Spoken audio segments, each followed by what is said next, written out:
बहुत बहुत धन्यवाद। नमस्कार। श्री रामदास अठावले।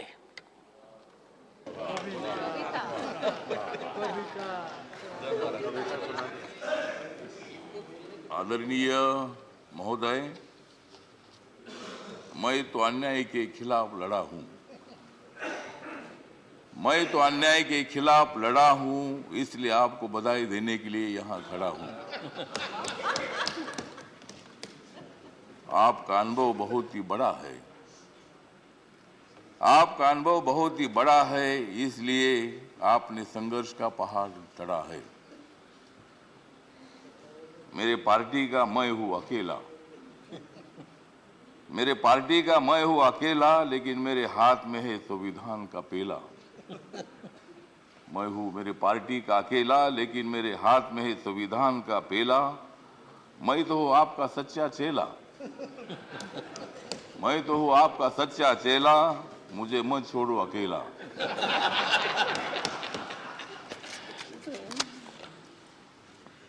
जिन्होंने उपराष्ट्रपति का सर किया है गढ़,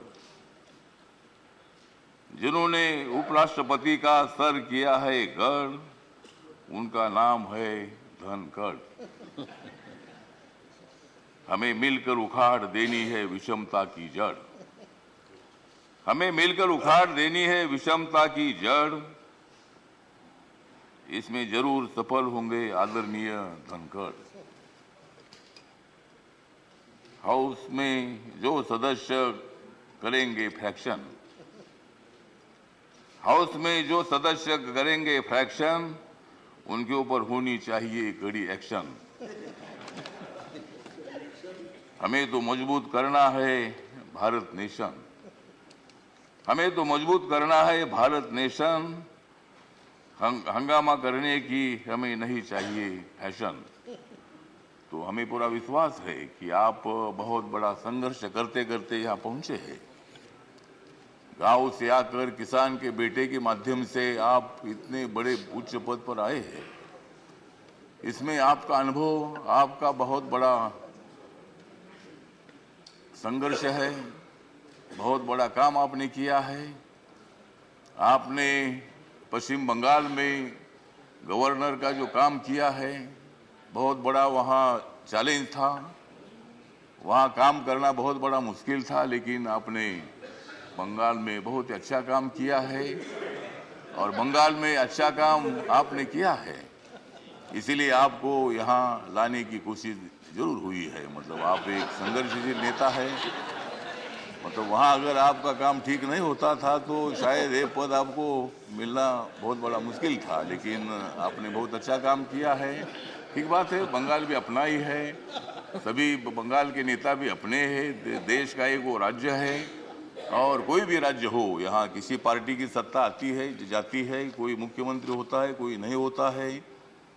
कभी हम भी मतलब 3 बार सांसद रहे लोकसभा में, और मैं शिरडी में मैं हार गया, लेकिन मैं घर में बैठा नहीं, मैं घूमता रहा। मैं कांग्रेस पार्टी के साथ रहा। कांग्रेस पार्टी के मेरे सभी दोस्त हैं, समाजवादी पार्टी के मेरे दोस्त हैं, कम्युनिस्ट पार्टी के मेरे दोस्त हैं, और अभी बीजेपी के मेरे दोस्त हैं। मैं सब बीजेपी के साथ मैं आया हूँ, और भारतीय जनता पार्टी के साथ मैं इसलिए आया हूँ कि मुझे शिरडी में हारा गया। मुझे मंत्री नहीं बनाया, फिर मैं उधर क्या करूं। तो इसीलिए मुझे मतलब कांग्रेस पार्टी को छोड़ना पड़ा, और मैं नरेंद्र मोदी जी के नेतृत्व में सबका साथ सबका विकास दिख रहा है सारा प्रकाश।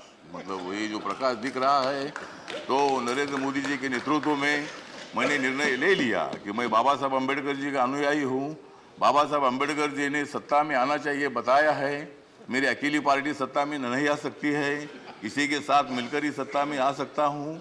और मेरे पार्टी का मुझे लोग पूछते हैं कि तुम्हारा पार्टी का एक भी लोकसभा में मेंबर नहीं है, तो भी आप मंत्री कैसे हैं। तो मैंने बोला, आप माननीय नरेंद्र मोदी जी को जाकर पूछो, मतलब मैं कैसा मंत्री हूँ। मतलब मैं अकेला हूँ, लेकिन मेरे पार्टी के लोग पूरे देश भर में है। नॉर्थ ईस्ट में मेरी पार्टी, सभी पार्टी है, और मुझे बोलने का मौका तो दीजिए। मुझे मालूम है कि आप बहुत अच्छे आदमी हैं और मैं आपको, हाँ, आप मुझे हर बार बोलते थे कि हमको कविता सुनाओ। अगर आप मुझे ज़्यादा बोलने के लिए देंगे तो मैं कविता सुनाऊंगा, नहीं तो एक भी कविता नहीं सुनाऊंगा। तो ठीक बात है, तो इसीलिए मतलब कविता सुनाता भी रहूंगा। और आप एक अनुभव है तो इसीलिए अपोजिशन को भी आप मौका दीजिए, हंगामा करने के लिए मौका दीजिए, लेकिन एक आधा दिन हंगामा करने के लिए मौका दीजिए, दूसरे दिन एक्शन होना चाहिए और हाउस का काम भी मतलब चलना चाहिए। इसीलिए आप एक सर्वोच्च हाउस के आप चेयरमैन बन गए हैं। इसीलिए मैं, मेरी जो आरपीआई है, रिपब्लिकन पार्टी है, गरीबों की पार्टी है, दलितों की पार्टी है, इस पार्टी की तरफ से मैं आपके साथ हूँ। मैं हमेशा आपको साथ देता रहूंगा और आप मुझे बोलने का मौका देते रहो। जय जय भीम, जय भारत। डॉक्टर के केशव